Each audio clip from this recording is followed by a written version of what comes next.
Commentaire du livre de la Rahmaniya, quatrième partie, la retraite, ses conditions suite. Vers 875 à 878. 16e. Garde la mesure moyenne en ton état, ne souffre pas la faim afin de travailler, mais ne te rassasie jamais. Commentaire. 16e condition. Le retraitant doit garder une juste mesure par rapport à la nourriture entre la faim et la satiété.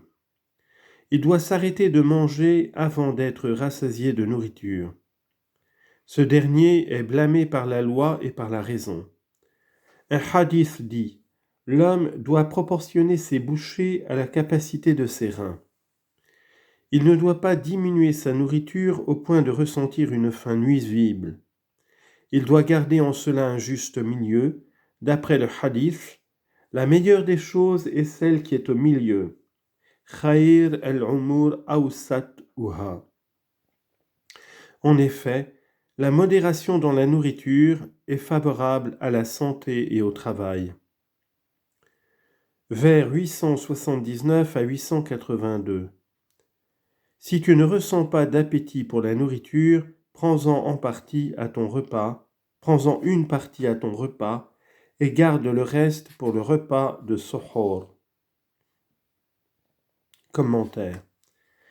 Si le retraitant ne ressent pas le désir, tawqan, et l'appétit pour manger et boire au moment du repas qui rompt le jeûne, qu'il prenne une petite quantité de nourriture, ne fût-ce qu'une amande ou un grain de raisin ou une figue, pour se conformer à la tradition qui veut que l'on se hâte de rompre le jeûne.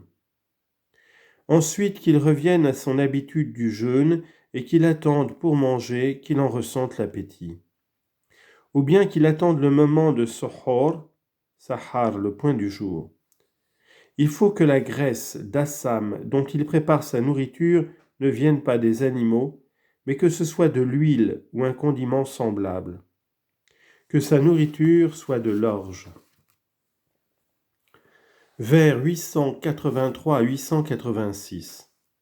17e, ne dors pas.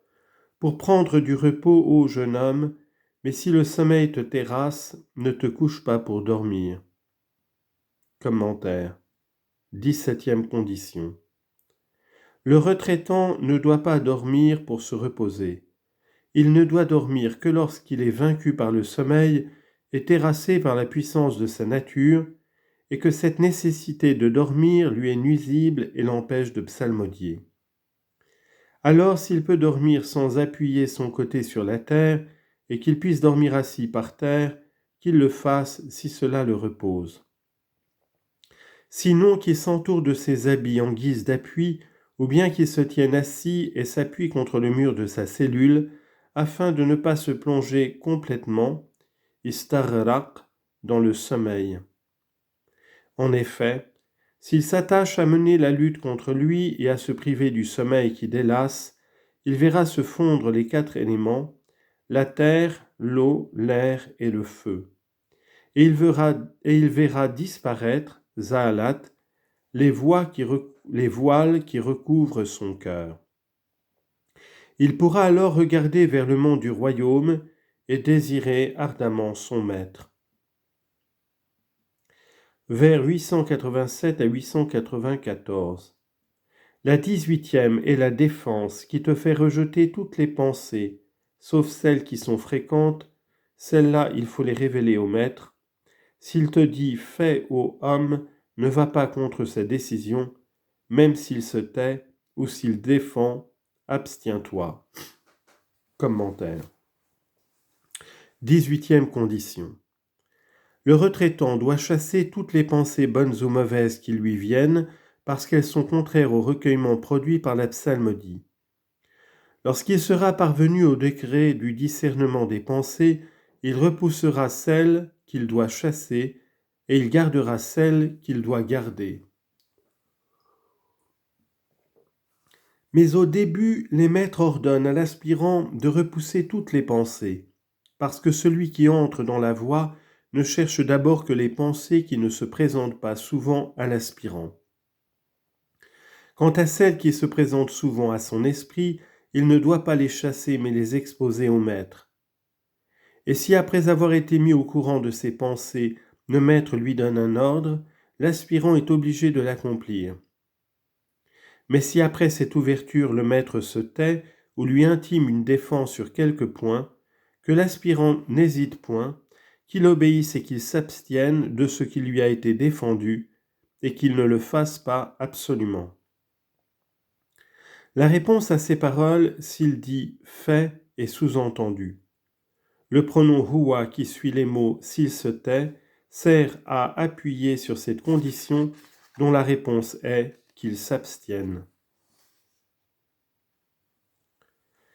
Vers 895 à 898, nombre et espèce des pensées. Car les pensées, ô homme instruit, qui se succèdent dans le cœur, sont au nombre de 72 000 dans l'espace d'un jour et d'une nuit. Commentaire. Définition et nombre. Les pensées sont, d'après les maîtres, un langage inspiré au cœur. Et dans le Misbah, la pensée est ce qui se présente à la pensée et au cœur pour lui exposer un ordre. On dit « il m'est venu à la pensée ». Le total des pensées qui se présentent à l'esprit, Zamaïr, est de 72 000 pendant un jour et une nuit. Les mots se succèdent signifient qu'ils viennent l'une après l'autre. D'une chose qui vient après une autre, on dit « Radhafahu », elle lui a succédé.